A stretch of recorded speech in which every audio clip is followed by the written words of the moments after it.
Oke, teman-teman sekalian, kita lanjut ke materi yang terakhir yaitu view properties. Nah, jadi teman-teman sekalian, apa itu view props atau view properties? Jadi, view props ini adalah sebuah pilihan konfigurasi dalam sebuah view, di mana dengan view props kita dapat menuliskan data kita ke komponen melalui atribut khusus ke tag komponennya. Nah, di mana pertama di sini kita bisa melewatkan data ke komponen. Apakah kita bisa ingat contoh di halaman turunnya di mana ketika ketika komponen mengatakan Apple dengan menggunakan alat view props, maka kita sekarang dapat meneruskan data ke komponennya kita untuk memberikan mereka konten yang berbeda dan membuatnya terlihat berbeda juga. Nah, sekarang kita coba buat page atau halaman untuk menampilkan Apple, pizza, dan nasi. Nah, di dalam file application AppView, kita bisa membuat atribut food name untuk memberikan prop dengan prop dengan komponen food item. Nanti bisa lihat di bagian AppView-nya. Di sini untuk per item kan awalnya di sini tadi itu cuma begini saja, pilih saja. Tapi setelah itu kita akan tambahkan menjadi seperti ini. Food item, food name, apples, rice, eh, dan pizza. Nah, setelah itu di bawahnya kita bisa menerima data di dalam sebuah komponen. Untuk mendapat sebuah data dengan mengirim melewat per item dan atribut dari SView, kita bisa menggunakan props yang baru dengan menggunakan konfigurasi pilihan atau option, di mana kita membuat list atribut yang menerima agar file view ini tahu bahwa dia itu bisa menerima sebuah komponen di dalamnya. Nah, maka koordinat itu seperti ini di dalam file output item view. Seperti ini. Food item export default prop food name. Nah, akhirnya setelah itu kita bisa melihat dengan menggunakan div elemen untuk apple rice pizza akan seperti ini. Nah, header one food template header one food item food name apples pizza rice. Lalu untuk di food item view hasilnya akan seperti ini. Div header 2 food name, div lagi template, lalu div-nya export default prop food name.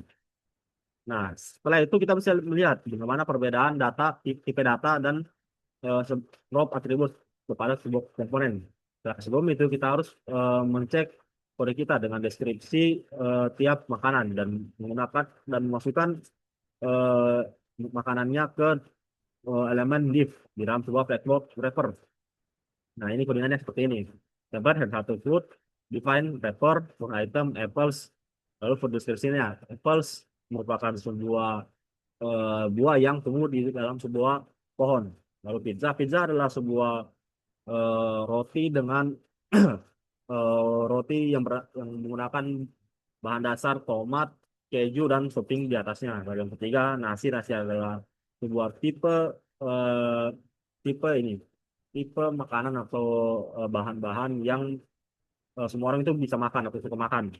Lalu untuk di item ini akan seperti ini.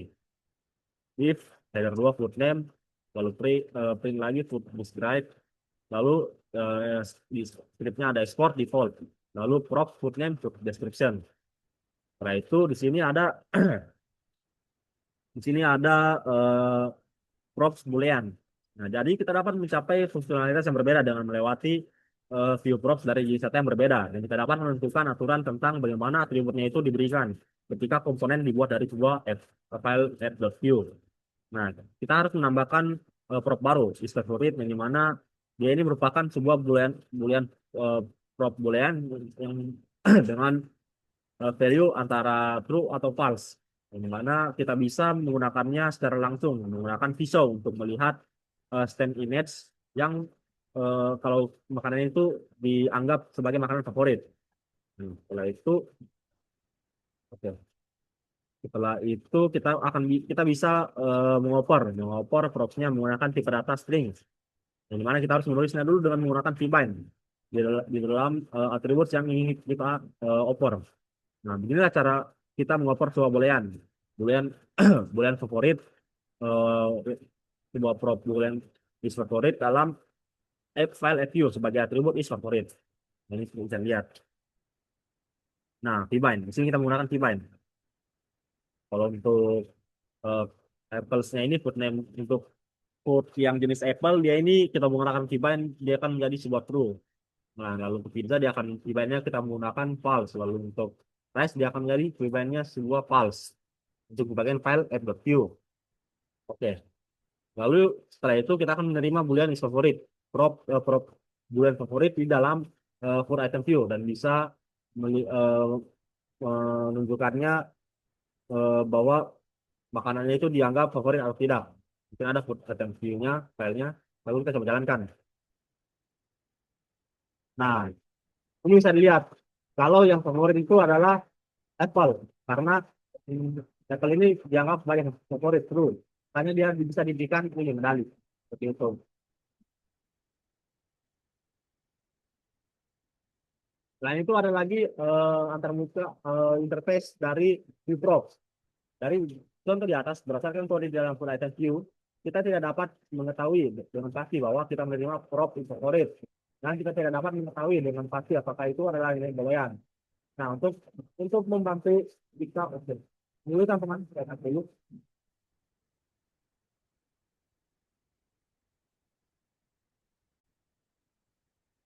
Oke, baik teman-teman sekalian, mohon maaf. Tadi harus ada eh, pause anu ya pas ini masalah teknis karena saya tadi mengambil videonya di luar ya, atau di teras, jadi suaranya itu tidak, takutnya suara saya tidak terlalu kedengaran. Jadi sekarang kita pindah tempat dulu. Oke, sekarang kita lanjut ke interface vprops. Nah, dari contoh di atas, berdasarkan kode di dalam full item view, kita tidak dapat mengetahui dengan pasti bahwa kita menerima prop is favorit dan kita tidak dapat mengetahui dengan pasti apakah itu adalah nilai boolean. Nah, untuk membantu kita dengan ini, maka kita harus menentukan jenis data view props yang kita terima. Di mana kita dapat mengatur view props yang diperlukan dan kita dapat bahkan membuat validation fungsi validation untuk memvalidasi alat view props yang kita terima. Nah, yang mendefinisikan view props yang kita terima berfungsi sebagai dokumentasi untuk orang lain. Kalau kita bekerja dalam tim, itu akan memberikan kita peringatan di konsol kalau aturannya itu yang telah kita tentukan dilanggar. Nah, ini contohnya. View prop sebagai objek. Nah, di code item view, ini bisa dilihat. Kita mengomentari bagaimana kita mendefinisikan view prop dalam sebuah larik untuk memilikinya sebagai referensi. Dan sebagai gantinya, kita harus mendefinisikannya sebagai view prop dalam sebuah objek. Dan juga dapat menunjukkan tipe data dari setiap prop dan nama propnya. Seperti ini. Ya, saya katakan buat view. Oke, di sini ada propsnya. Kita describe di frame. Hasilnya seperti ini. Gitu. Nah, dengan menggunakan prop dengan seperti ini, maka kita orang lain itu bisa melihat dari dalam program view dan bisa melihatnya dengan mudah dengan menggunakan komponen expect.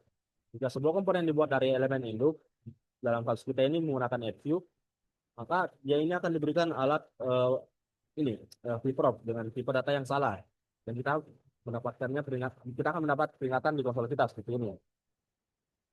Nah, jadi peringatan seperti itu berguna untuk membiarkan kita sendiri dan orang lain tahu bahwa suatu komponen itu tidak digunakan sebagaimana mestinya, dan untuk memberitahu apa yang salah sehingga kita dapat memperbaiki kesalahan kita. Lalu ada lagi view props yang diperlukan untuk memberitahu view bahwa view props kita ini diperlukan. Kita perlu mendefinisikan view props sebagai project atau objek harusnya. Nah, setelah itu kita akan buat view props name yang diperlukan seperti ini. Nah, di dalam food item view bisa dilihat ini. Oke. Nah, jika sebuah komponen dibuat dari elemen induk, yang dimana kasusnya itu sebuah view, maka prop yang diperlukan itu tidak akan ditentukan. Kita akan mendapatkan peringatan di bawah seperti ini. Dengan peringatannya seperti peringatan itu akan berguna untuk memberikan kita sendiri dan orang yang tahu bahwa komponen itu tidak digunakan sebagaimana mestinya. Lalu ada nilai bawaan.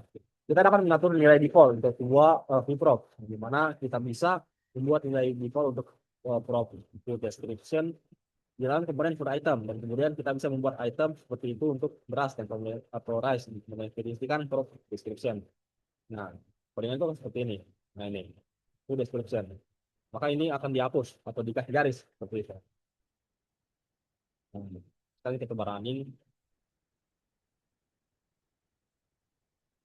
Oke, ya itu akan seperti ini. Oke, nah ini merupakan default deskripsi default. Hasilnya akan seperti itu. Oke, kita lanjut lagi. Nah, fungsi validation vprops. Kita juga dapat mendefinisikan fungsi validator untuk yang menentukan apakah nilai produknya itu valid atau tidak. Fungsi validator itu semacam kita harus mengembalikan benar true atau false. Ketika validator mengembalikan false, maka itu berarti nilai produknya tidak valid. Sebaliknya, jika propnya itu tidak valid, maka menghasilkan peringatan gitu. Kontrol browser kita ketika menjalankan halaman kita dalam mode developer seperti itu. Nah, peringatan seperti ini. Nah, mengubah vprops kan menggunakan komponen saat sebuah komponen yang kita buat di dalam elemen tidak dibolehkan untuk mengubah, maka di dalam itu kita bisa di dalam file include item ini kita bisa mengubah value dari is favorit menjadi ini yang kita ambil dari view menjadi ini read only dari sebuah parents, yang mana view nya ini yang kita gunakan itu dari file view view sorry. Tapi anggaplah kalau misalnya kita ini sebagai browser dapat browser sorry sebagai user dapat mengubah makanan apa yang dianggap favorit dengan mengklik tombolnya. Nah, itu seperti ini. Tapi ini contoh saya teman-teman. Nah, ini sebenarnya salah. Tapi untuk yang benarnya itu seperti ini. Oke, nah, sekarang kita berani. Nah, kita coba klik. Nah, itu kan seperti ini. Kita itu sebagai user bisa memilih yang mana saja yang mau jadi favorit. Gitu kan juga bisa. Nah, oke ada yang kita favorit juga bisa seperti itu. Dan ya, saya rasa cukup sekian ya teman-teman. Sudah sampai di akhir materi juga. Oke, saya rasa cukup sekian materi untuk web semantik dan materi terakhir atau penjelasan dari web semantik kita yang terakhir. Saya sendiri Muhammad Abeng Segala Safrosi mengucapkan permohonan maaf yang sebanyak-banyaknya kepada teman-teman sekalian kalau misalnya penjelasan saya itu belibet atau mungkin kurang bisa ditangkap oleh teman-teman sekalian. Karena saya juga sama-sama belajar lah seperti sama teman-teman seperti itu. Dan ya, saya rasa cukup sekian untuk eh, mata kuliah semantik kita atau pembelajaran semantik kita. Sampai jumpa di mata kuliah selanjutnya. Saya Albian Muhammad Albian Saleh Prosi undur diri. Wabillahi taufiq wal hidayah. Wassalamualaikum warahmatullahi wabarakatuh.